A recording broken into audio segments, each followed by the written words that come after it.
Hello, Hello, Neil's everybody. legs. Hello. Yeah, look at those sexy legs. This Not bad, is right? this is Headhunters Live, featuring Neil Lebovitz's sexy gams or His stems. eyes are up there, dude. His eyes are up there. Please. Yeah, Um, please. Right here. Welcome to today's show. We have a great guest on. In fact, let me go ahead and do the Chiron here. This is going to be with Andy Rhodes. And before we dive into that, these are quick introductions. My name is David Stephen Patterson. Everybody calls me DSP. And then we have right over here the back to being the best looking man in the biz. Sorry, Neil. He took the title for me. Chris Wessel, right over here. What's up, Chris?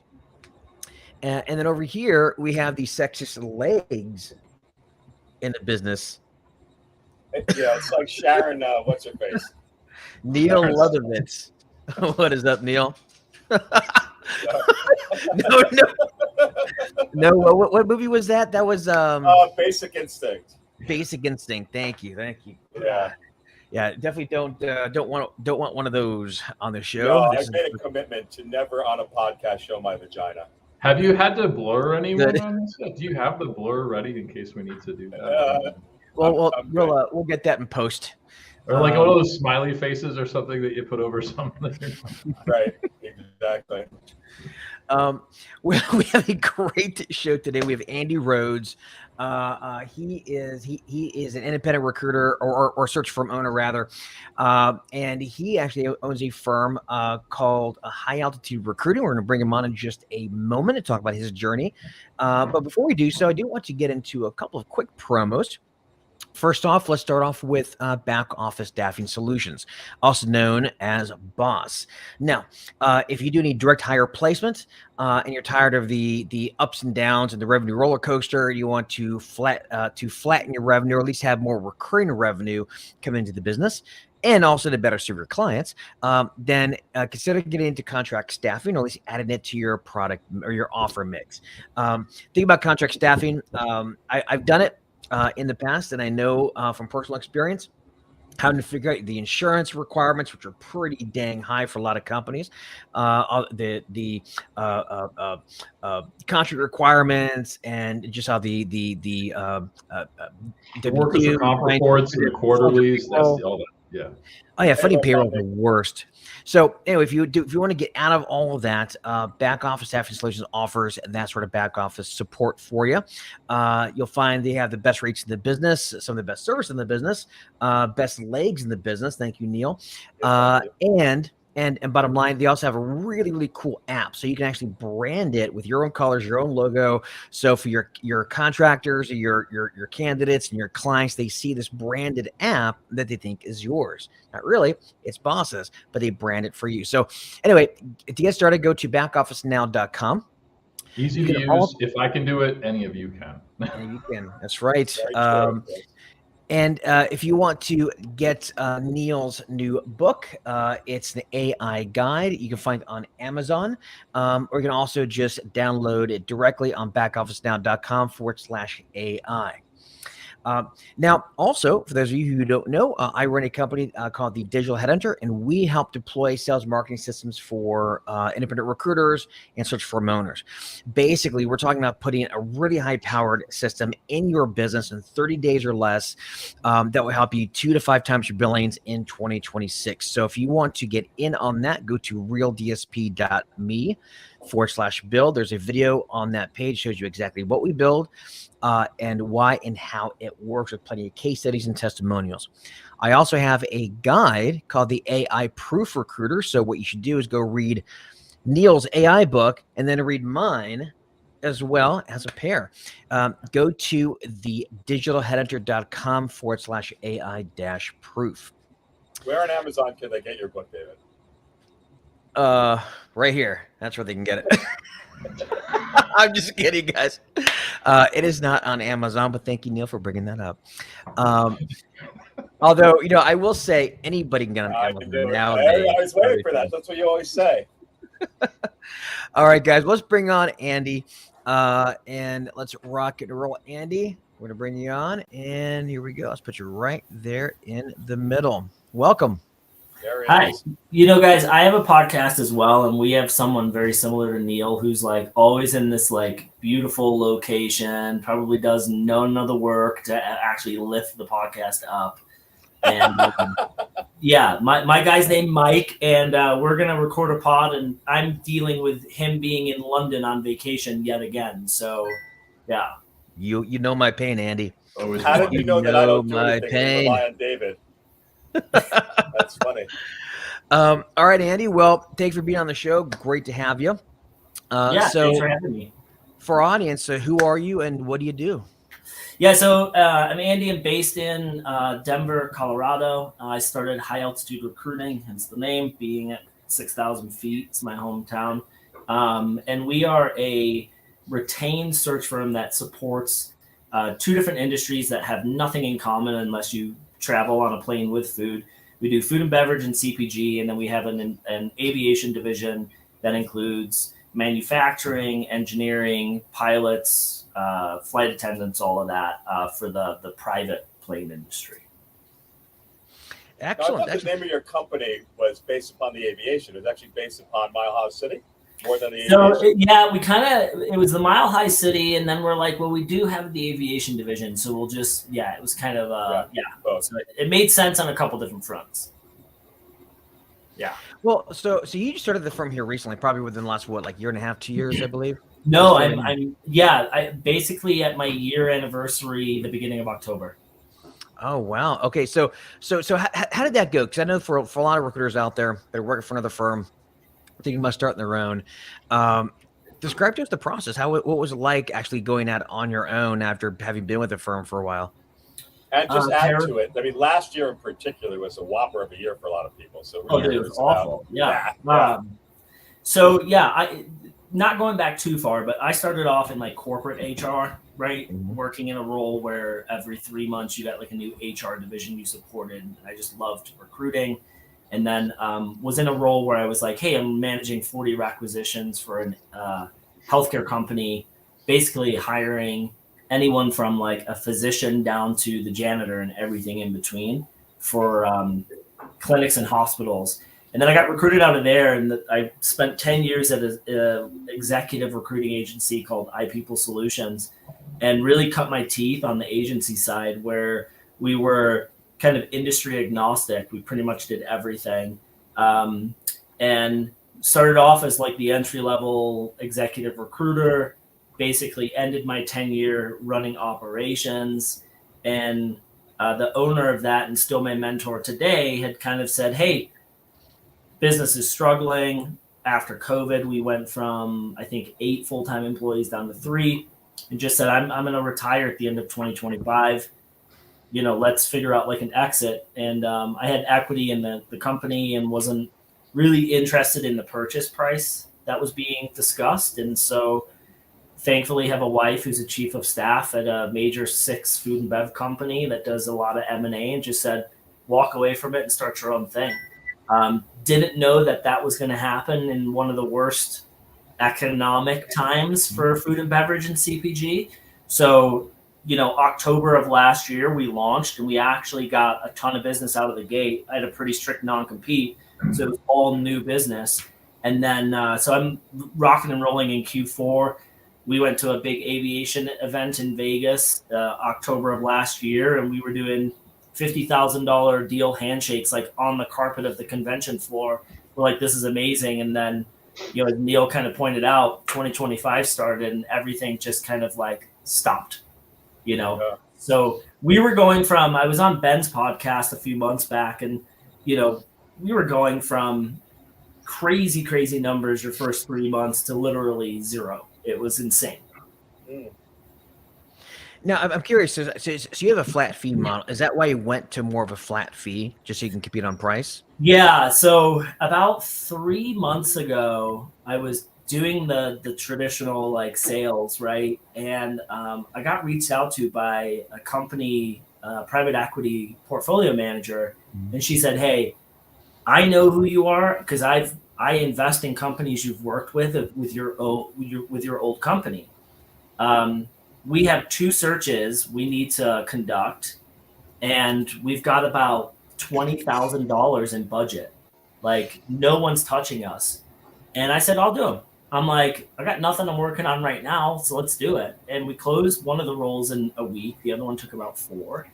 And I just kind of built the flat fee model. I was like, let's just go to market with it. And so actually the owner of that company was on the board of another company and made an introduction and said, hey, would you be interested in doing the same model for a partner of mine, a good friend in the beverage space? I said, sure, let's make an introduction. And it kind of steamrolled from there. Mm-hmm. And we went from, like I said, struggling to now the opposite of like, oh shit, we've got too much. Oh, sorry, I don't know if I can swear. We've got too much of our business, you know? So let me ask you this too, with the, kind of piggybacking off that, because I do often will do a flat fee in a lot of cases, because sometimes it's just easier to get it like approved. I actually started doing that the first time was because I was doing a project with a public entity and they needed to like do a PO and they're like, can't be a variable amount. And I was like, yeah, sure. How about this much, right? Yeah. And then when I started at one point for this one client that was a little cost conscious, I was like, well, we could cap the fee in other case where if we got to go higher for pay, like you're not paying me anymore. And I've actually kind of shifted to that being the norm for me, where if it's not flat fee, it's at least like a fee with like a ceiling on it, right? So that they have, similar thought process, right? So when you do like your flat fee structure, but you're also doing it on a retained basis or engaged or whatever you want to call it, right? Sure. What's the split look like? Are you getting like 25% of that up front and then the rest when you fill it, or like how do you do that? Yeah, good question. So in my contract, I have it worded as I get basically 50% on the launch of the search, and we put milestones in there. So the milestone is like, when I start to actively interview candidates, then I bill the first invoice, and then the second invoice gets billed when an offer letter is signed. And then in the verbiage of the contract, it also states like what other things I do and lead up to starting to interview candidates. I work pretty quickly, right? So within the first 72 hours, I've got candidates that I'm interviewing. I don't necessarily bill that invoice immediately, but it's within the first week to 10 days of me running a search. Is your fee flat? Is it a flat $10,000 fee, or it depends upon the level of the position? Depends upon the level. So I'm like still in the infancy of this. It's only been a couple months, but we do anything that's 300K set, like first year OTE 15K. And then there's like a range for 10K. And then we do 7,500 for basically anything under 99,000 OTE and down. And then there are companies who come to us and they're like, we literally need you to just post and send us resumes, and then we'll a la carte that, right? I've got some smaller companies who they just can't afford it, so we'll figure it out. Yeah. Now, I would have to imagine at those low fees, then you have to probably, I would imagine you have to build in some structures or some processes that allow you to work on speed and also more volume, right? Because typically for like a search, let's say your client's paying $250K, it's going to be a probably $50K, $60K fee, and so for something like that, you can take a lot of time, put a lot of effort into it because you're not going to be doing a lot of volume, right? So in your situation, it sounds like the opposite. So what do you do to help with the speed and help with the volume? Yeah, that's a really good question, because we still give the white glove service that like a Corn Ferry, Hydric, or like even a boutique firm, right? It's a fully transparent search. I was using Loxo for a long time to allow my clients to log in and follow the process, but the price of Loxo is just getting ridiculous. So I ended up shifting to somewhere else. But I do use a lot of AI in my my world. So note taking, right? Listening to the interviews and then using ChatGPT to help me summarize and build my candidate portfolio and profiles. I take vigorous notes along with the, I use like Gemini. I just use Google Suite and I have Gemini take the notes. And then I have a really detailed prompt to make sure that ChatGPT reads all of the resume, my notes, and then the transcript, and then puts it into a candidate evaluation form that I then upload into my software that the hiring managers can read. If I have another person sourcing for me and doing interviews, same thing. I make sure that their conversations are recorded and I get all of those transcripts as well. I know we're going to talk about it later, but with the retention, but even with the $10,000 fee, I'm still doing a 90-minute interview session with every candidate, 30 minutes with either myself or like an entry-level sourcer or recruiter, and then 60 minutes with me, and then compiling all of that using AI, and it really cuts down on the administrative tasks. Well, another thing too, I think when you have maybe smaller fees, but you are doing them on an engaged, retained, whatever basis, where the probability of close is way higher. Yeah. You could be spinning, like you could be purists on the fee structure. It could be like, oh, they're 25% all day long, fuck whatever. But if you could, and that's fine if you're closing it, but if you could be spinning your wheels on 20 and 25% fees that you're not closing and just do nothing for like a week, or you could just be knocking out $10,000 a week or more. And so I it's like, I think the probability of close is something that balances out like the price. I've done something similar when I've capped fees and I've talked to like clients. I'll have to be flat out with them. I'm like, listen, if somebody's charging you a lot more, it's an opportunity cost. They're getting all or nothing. Right. But I know I'll tell them I have lower risk. That's why I can charge. Oh, totally, Chris. And like, I remember when I launched this, the one thing I love about the recruiting industry is most people you meet, and I've talked to David before. I don't think we've interacted. I think Neil pitched my old firm a few years ago, but for the most part, when you meet recruiters, there's a lot of support for one another. Unless you're like direct industry competitors, it seems like there's like you guys all probably know Dom, right? In the supply chain, like he's on speed dial in my phone. Mayani? We're always calling one another to bounce ideas off of one another and just check in. And I will say, I talked to a woman when I first launched, and I remember her telling me like, we only charge, and I think she was at 10K, and I thought, you're nuts. Like, you're not making any money. And then at the end of the call, I remember asking her, I go, so what do you do in terms of like revenue in a year? And she's like, we're consistently between 1.5 and 2.5. And I went with 10K fees. And I just like blew it off like it was like insane. And to your point, it's high volume. If you know how to handle the high volume, you stay busy. And like my goal now is, hey, find 10 searches a month. I'm running $1 million desk. Like life is good, right? So, and to David's point, that's where the operational efficiency comes into play, right? Correct. It's being able to actually execute and deliver on that. Otherwise, it just probably piles up, and you're not making any money. No, and I just launched a CEO search last week for a food and beverage non-alcoholic company. I posted it on LinkedIn, I think 3 or 4 times. I probably had 50 applicants, one of which was so good that I was like, I said to the hiring team, you need to hire him tomorrow. And the great thing about this guy is he started 4 whiskey companies and sent me 4 bottles of whiskey to say, hey, I created and co-founded these, one with Chris Stapleton, one with Always Sunny in Philadelphia guys. And he just sent me a care package. I got it yesterday. I'm like, this is the best. Great show, by the way. Yeah. So I'm curious about, Always Sunny is a great show. I love that show. Getting whiskey in the mail is a Didn't great have a thing finale too. years back, and then it came back with new episodes. I can swear I watched the last season finale years ago. I think it's one of the longest running TV shows now on television. DSP, I think you created the dentist system, right? Like so then I started blasting. They started Great with a show. camcorder, one camcorder, the old fashioned ways. And by the way, Danny DeVito really kind of made that show. I mean, they brought him in second season. It really just made the show so much better. A little interesting tidbit before we move on. In The Princess Bride, Vincenzi was originally slated, I believe, to be DeVito was supposed to play in that role originally.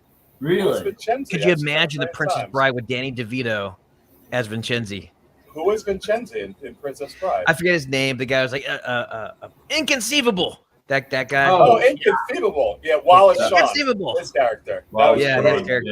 That would. I could see that though. I could see where he could have fit that. Yeah. I do not think you know what that word means. That's a great. All right, man. You can thank you. Rewatchable movie. All right, so 10K fees, 10 to 15K fees. So they're flat fees that they have here. I'd imagine also the thing that helps too is that's retained, right? Because I'd imagine doing something like that on a contingency basis is not going to be worth it if you know you're getting 100% fill rate on all these searches. Then it's just a matter of picking up as many searches as you can and making sure that you can support. So and just to make sure I'm clear, so you do this all retained. You don't do anything contingent. No, everything is retained. If someone comes to me asking for contingent, I'm hey, good luck. You'll call me in a few weeks. That was one of the things I found when I made the full shift about 5 years ago to that as soon as I found that a lot of people, I said, no, I'm sorry, this is the way that I work, right? And half of them would come back like a week later and be like, yeah, we'll try it. But if you got to hold your ground, right? And some of them it's not going to work, and some of them they'll be like, you know what? All right, let's do it. And for the people who listen to this that are starting their own agencies, or like, I always tell the client, and I do have a note in my contract. I say, hey, if you want a month out, I'll give you a month out. But by the time that month out expires, you're going to be interviewing. So like, I'm not concerned with that. But I always tell people, when you do contingent and you have 7 recruiters trying to fill your role, and they're reaching out to the 7 same candidates, it looks bad for your marketing. Like, it looks bad for your brand. And usually that's what stops the hiring team. And they go, yeah, you're actually right. And then I go, but I don't put pressure on them. I go, if you want to go that route, please do. Just know in a week or two, you're going to come back to me. And now I got to reach out to all of those same people again, fighting through all of the seaweed and the bullshit that those other people have thrown their way. And fixing the damage that maybe done to their brand if they were like, I don't know, I heard from 8 other recruiters about them. Did you notice with when you're selling retain, I've observed that if you're talking to an owner, like they're almost always get it. If you're talking to like a middle manager or HR, they don't, because they're, I think, afraid to make a call. Like if I'm selling to an owner, they 100% get it. Like every time, they're like, it totally makes sense to me. If they're further down the chain, I think it's a tougher sell. But does HR ever go for the retainer? That's the question. Really, that's a great question. Well, yeah, it's rare. I will say this. One of the lines. The question was for Andy, not you. I was thinking the same thing, Chris. Well, I know, but I want to throw this in there. One thing that I talk about it a lot in my training was, are you a KPI or a client? Because like in a KPI, for example, your average contingency recruiter fills 10-20% of their positions, and your average contingency recruiter has to fill 1 position per month. That's their quota, they get fired, right? So at the end of the day, they don't care if they fill your position or their 9 other clients, because you're just a KPI. Versus working with a recruiter, you're a client. They wake up thinking about you, they go to bed thinking about you, they take a shower thinking about you. It's kind of weird, but they'll fill your position come hell or high water, which would you rather be for effectively the same price. Yeah. Right. I always tell like, to Chris's point, working with like a founder versus like a lower level. There's 2 things I usually say at the end of any sales pitch that make founders smile immediately. The first is, my goal is to present you with 3 to 5 candidates that create a headache for you because they're so good. You now have to figure out which one you want to hire. And this is the one that usually gets them. I say the second thing is that you and I create a relationship where we have each other's phone numbers stored in our cell phones. Because I want you to look at me as a partner of your company, a true extension of your HR team. And so I'm working with a woman right now. She's on the road 24/7. I'm hiring some administrative positions for her, but I get texts from her. I get a phone call. She FaceTimed me the other day when I was coaching my son's soccer practice. And she's like, why are you picking up? And I'm like, because you're paying me to be your support, right? But I love that I've got that level of comfort with her, that she's just like, hey, this guy gets it. And so to your point, Chris, yeah, I think founders understand it a little bit more because they're looking for a partner. Versus David's point, when you're with HR or another team member, you're really just a KPI of like, hey, you're helping me succeed in my position. Where founders are like, hey, this is actually a guy who gets it, Now, what I want to dive into, if you don't mind, is retention, because one of the things that a lot of recruiters, and I've had this argument so many times. So I noticed on your website, on your LinkedIn, you have this 99% retention rate, right? Mm-hmm. Or first year retention. I know that for a lot of recruiters, They don't believe retention is their responsibility, right? Because obviously, like you're not actually there given the work. You have no control over the color of the cubicle and the work promise versus the work given. And believe me, I've had the argument so many times with my old clients back in the day when he used to run my firm. And looking back, I always felt that I probably lost a lot of money being right versus doing what the client wants or doing what's best for the client. So I'm curious, when you're selling that kind of retention, and for me, the context always, and I like to give a bit of a longer guarantee for like, see, how I got engaged in retained work was I didn't really lower my fee necessarily, but I would extend the guarantee out. That's how I did it. But for you, how do you maintain a sort of retention rate? Because I know, again, once they start, you're kind of it's out of your control, right? So how do you maintain that sort of retention rate with your clients if you don't really have a lot of control necessarily after they get hired? What do you do? Yeah, I know you're gonna record this and splice it, so that would be 100% if this SOB named Bilal hadn't left his role to move with his wife for her career, then I would be crushing it. Oh, dang it! No, yeah, the retention. Bilal. Yeah, so his name is Bilal, and we can post this to socials, and we can absolutely out him. He's the CEO of a tech company, and he's a good friend because, again, I hired him and then did a ton of hiring for him. So no.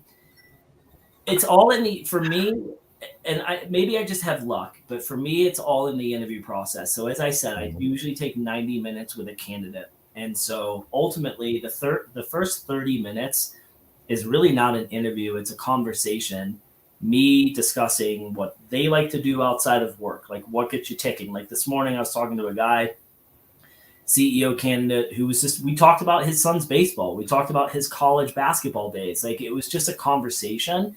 Then I kind of morph it into, all right, I sent you the JD. Let's have a conversation about that. Like what concerns do you have? What variables in there are maybe bringing you like question about even going to work for this company?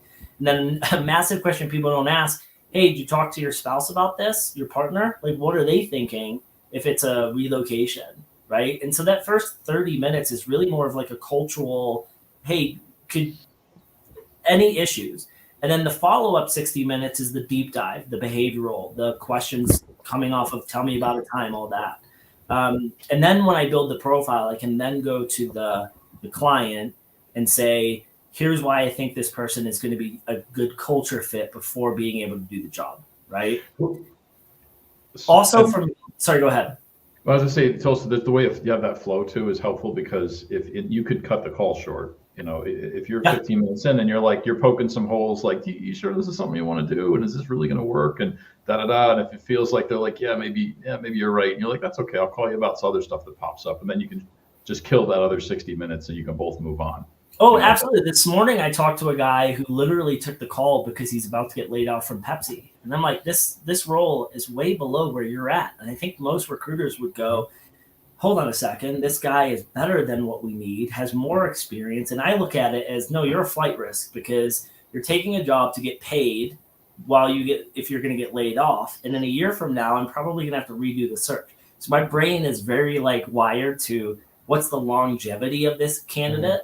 The other thing I was going to say is, if you are capable and able, go visit your client. Walk through the front doors, meet with people, because when you talk to a candidate and you go, I've walked through the front doors of one of my clients is Gulfstream Aerospace. I've walked through their front doors. I've walked onto their jets. I've seen and talked to the senior staff, being able to go when you walk into their manufacturing facility in Appleton, Wisconsin, and X, Y, or Z exists, the candidate then also goes, oh shit, this recruiter is actually part of this team. The credibility goes up for sure. Yeah. And then you can speak to hey, Vail Resorts is a hospitality company. They've got no pictures on the wall. It's a very bland environment. You're pulling someone from the Ritz-Carlton. I just don't know that's going to, so you're just getting that vibe and the feel. It's huge.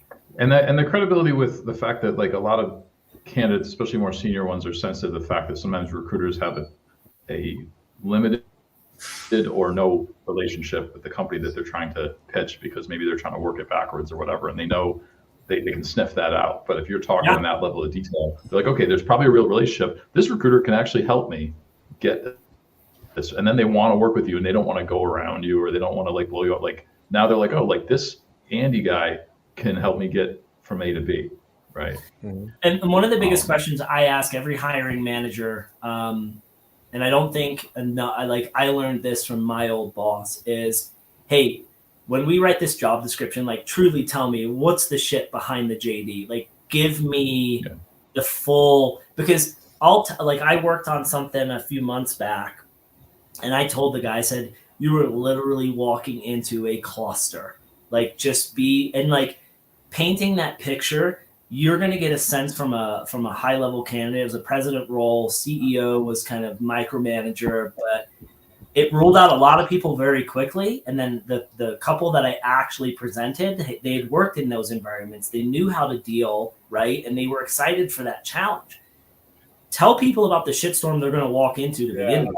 Because and especially with leadership roles, because then they can, now that candidate can also, if that's like, that doesn't scare me at all, like I want to make an impact, then when they get into the interview with those stakeholders, they can share how they, not only that, how they would approach it, how they would solve the problem. Sorry, Neil.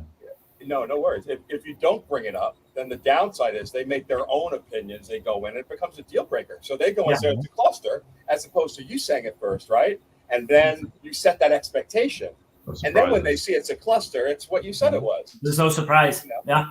Well, it screens well, because you have some people that actually like those environments. They like the challenge, and others they don't, and it allows you to further screen, right? Because there are people out there who like the chaotic environment, or at least like to take a chaotic environment and then make something new out of it and fix it. Because a lot of people, that's what they love. That's what they want to do. They want to, maybe they're bored where they're at now because it's just maintaining an existing process, and they want to go in somewhere and like fix it, right?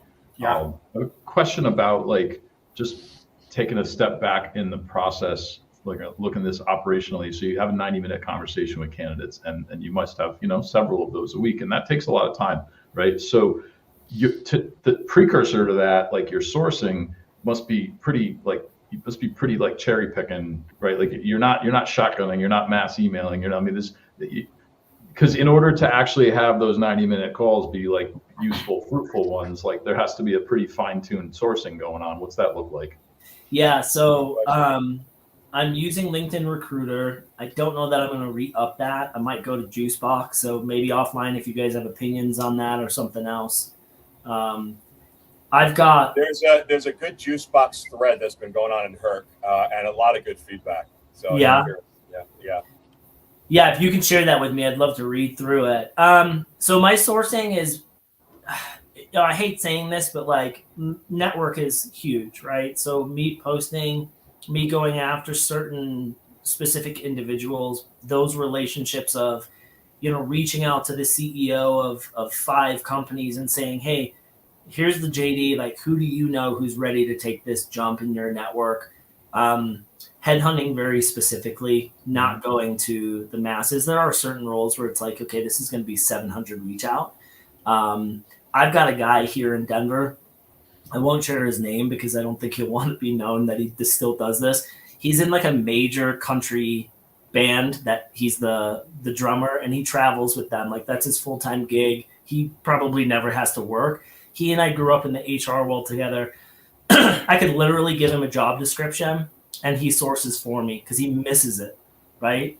He's like, I live this crazy world where I'm in a different city around the world every night in a band. He's a rock and roll star, and he misses sourcing. I love that. 100%. I swear to God, that and making Sora videos of me that are super inappropriate and probably going to get me canceled at some point in my life. But I give him a JD, and then he'll throw me 100 names, and I could literally give him 0 input. I usually send him like an audio of the intake call. But him and then a woman in South Africa who is like a VA, both of them are incredible. So if my desk gets a little bit full, I do reach out to those 2 and say, hey, can you upload these into projects for me? Does he do it in concert? Like, hey, everyone, aviation position, right? Like something like that. Well, and that's just it. Like Neil, it's funny because like we joke and laugh at dudes like, I wake up at 10 a.m. and I sit in a hotel room for 5 hours. Like, what else am I going to do? He's like, this at least gives me like he enjoys it. He's a weirdo. That is a weirdo. That's really interesting.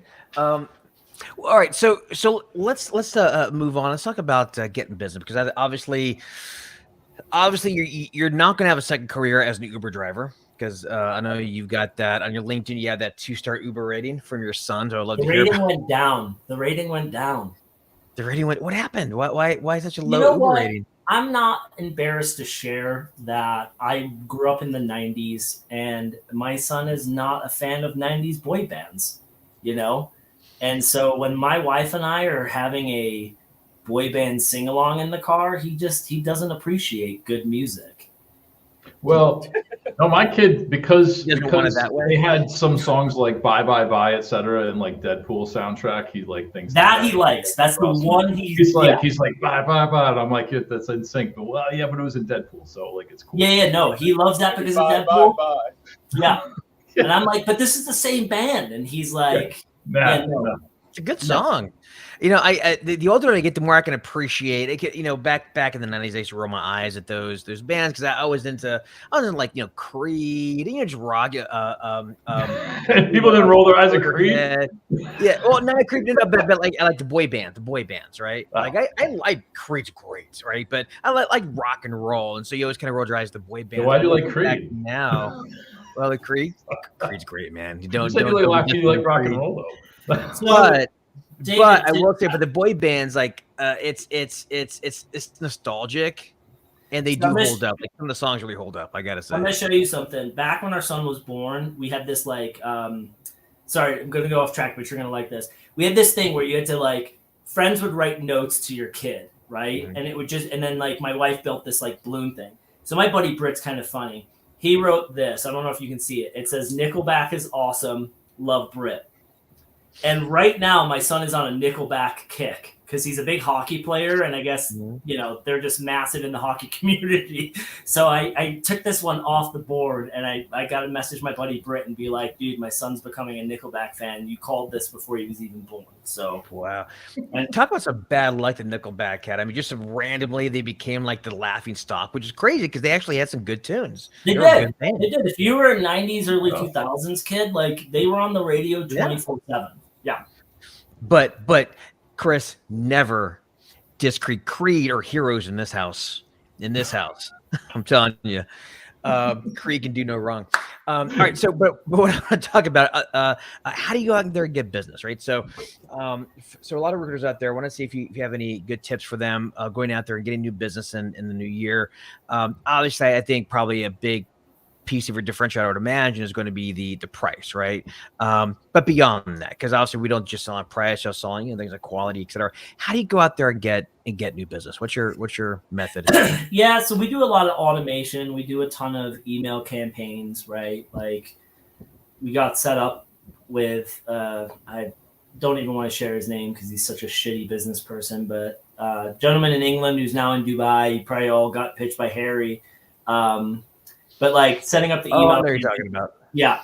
So set up the email campaign. So we do that. We build out lists and we send emails.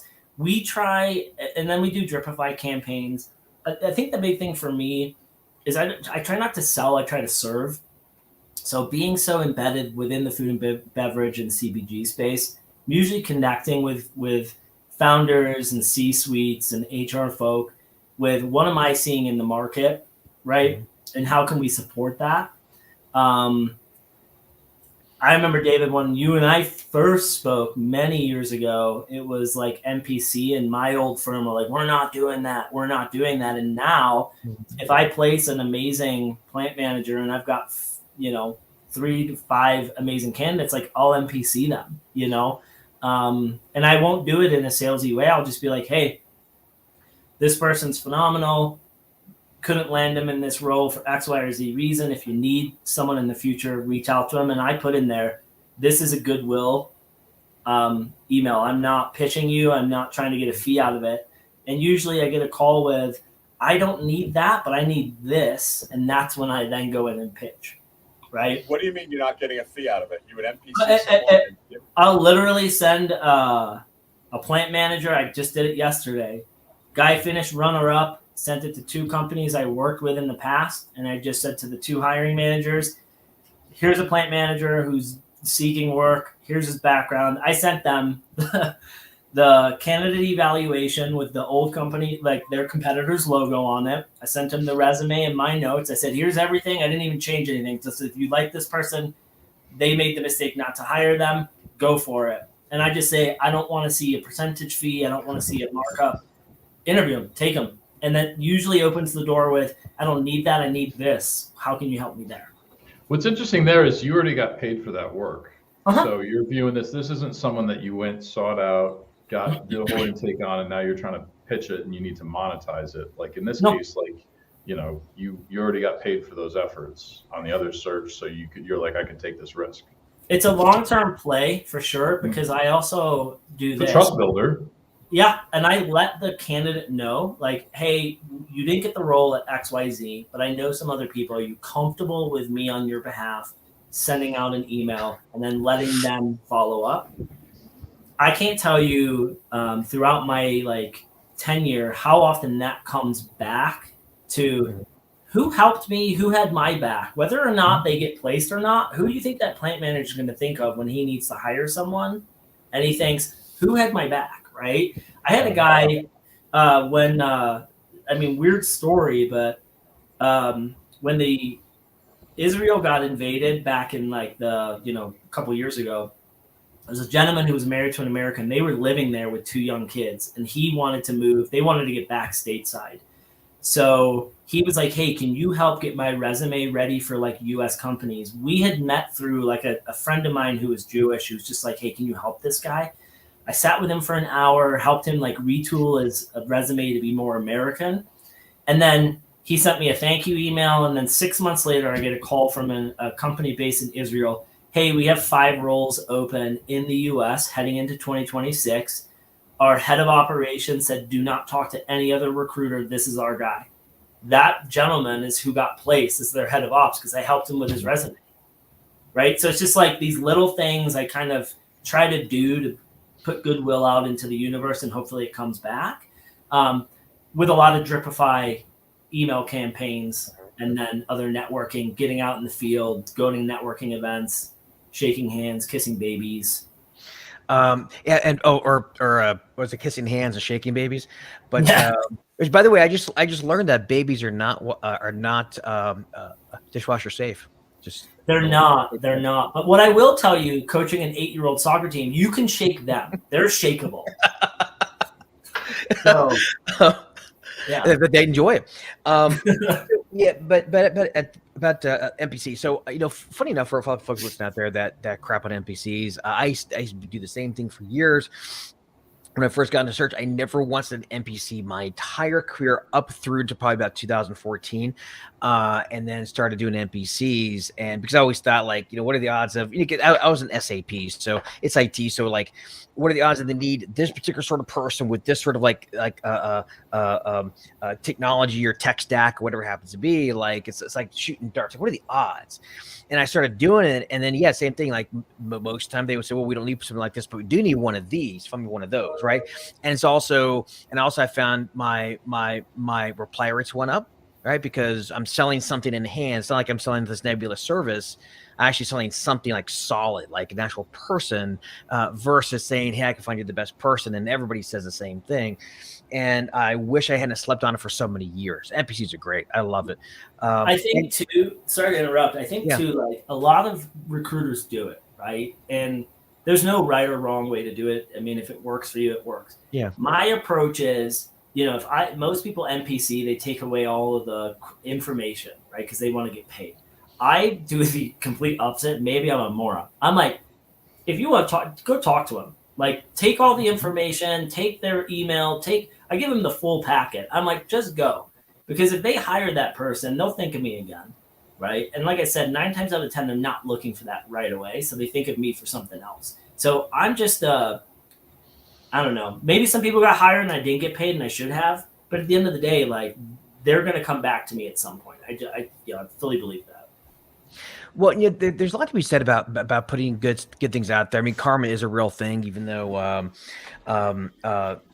a lot of people don't really think about karma in this business, but karma really is a real thing. I mean, I know for me, I've always been a big fan of career calls with leaders, right? So the leader needs help with their resume or their career. It's not 20, 30 minutes wasted, because that person is probably going to be in a hiring position again someday, hopefully soon, with your help. And who are they most likely going to reach out to if they need help? Well, it very well could be you, because you're the one that helped them. And a lot of recruiters are so focused on being transactional, and they figure that's just wasted time. It's not. It's not. I mean, obviously do it strategically. You can't spend all day doing it, but strategically, yeah. I mean, help these leaders out, right? Put good energy out there, and you'll get it back for sure. No, I interviewed a guy yesterday, and he made a comment. He said, "Yeah, if I get hired, I would bring my team with me." And I just jokingly went, "Well, now you're going to go to the discard pile, because all the future work with your company will go out of the window because you've got your team." And he laughed and goes, "I probably need to bring in 5. There's only 2, right?" And so I was always told, always hire people who love working with recruiters, because then they'll think of you and the process. Ultimately, it's part of the sales process, right? Where you talk to those people, you build those relationships, because I'm constantly communicating with all of the C-suite that I have interviewed in the past. I'm always quarterly checking in. And like I said, in that first 30 minutes, I'm conversation about their lives and what they do outside of work. So I can reach out and go, "Hey, Chris, how is your kid doing playing basketball?" Right? How many other recruiters are actually just sending that, "Hey, you said you traveled to a concert. Did you see X, Y, or Z?" It's just one of those small little things, and it takes time because you can't automate that, but it goes a long way in the sales process. There's one way. Well, I will say I met a recruiter years ago, and he had this system where every person he talked to, and he had a file on. He would also keep notes what their birthday was. Is that Neil's noise interference out on the deck there? Is that? Is it? It should be. What's happening? You're in the wind? Yeah, we got wind. Yeah. Oh no, I got the noise cancellation. But he in his ATS he would have notes as far as sports teams, hobbies, did they have kids, what their birthday was. But he even took a little further. He also made a point to where he had this note app on his phone, and anytime he went to a restaurant, he talked to the server, the bartender, find out their name. About this, next time you go in, before you go into a new restaurant or bar, you look at his notes, find out their name, and then he go reach out to them. He go to the bar, talk to them by name. He said he always get the best service. He got service for anybody else, and just those little things, whether it be going to a restaurant or a server and doing that with the staff there, as well as with your prospects and clients and candidates, it goes a long way. That personal touch, and I think so many recruiters just don't do that. Oh, dude! I talked about getting those whiskey bottles. The first 30 minutes, I talked to that candidate. We didn't discuss a single thing. I had to go back and be like, "I am so sorry. We need to redo that." We literally talked whiskey the entire time, right? And so getting a care package from him, but seeing all of the companies that he's an investor in and a co-founder on, I have no doubt. There is no recruiter in the world that is going to get that business over me, because we just bonded over our love of whiskeys, So it's just the little things that go a really long way, for sure. All right. Well, I think it's about time to first start wrapping things up here. I do want to, though, hear that story about your 2-star Uber rating. That thing's been gnawing at me. And I want to hear why does your son give such a low Uber rating? Is it because of the boy band thing? It's the music. It's all the music. It's nonstop. Not driving fast enough. It's just that's it. So we'll start wrapping things up. What would you want to leave with the people watching this, the audience here, as far as how can they be successful into the coming year? What advice would you give them? Sorry, it's a little. I can't really hear. Yeah, it's been pretty bad. Neil, could you move? The noise canceling works for his ears, but not for the microphone. Sorry, what was that? So for the audience watching this, what would you suggest? What advice would you give them going into next year to have the best possible year? What advice would you give anybody watching this? Stay consistent, right? Like that's the biggest thing.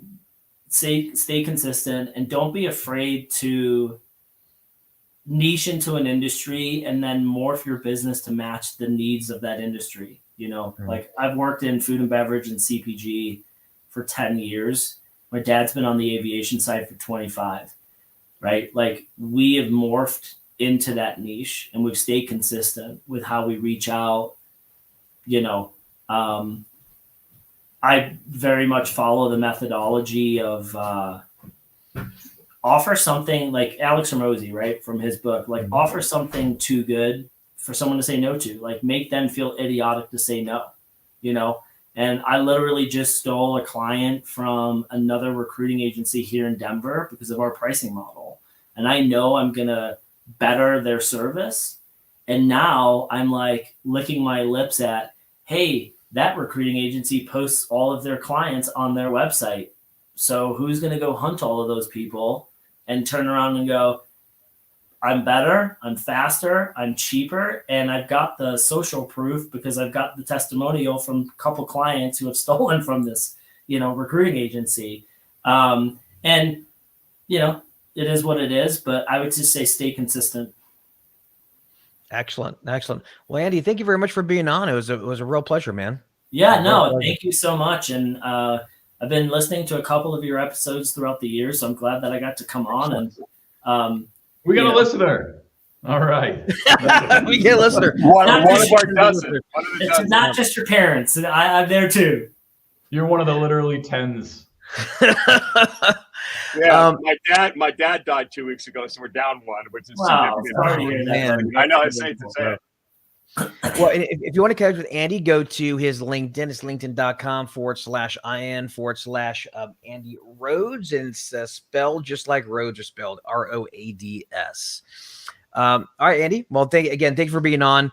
And everybody watching this, you guys do us a favor. Make sure you like it. If you're watching live, comment live. If you're watching replay, comment replay. Like it, love it, share it with everybody that you know. And with that said, we'll see you next time. Bye, everybody.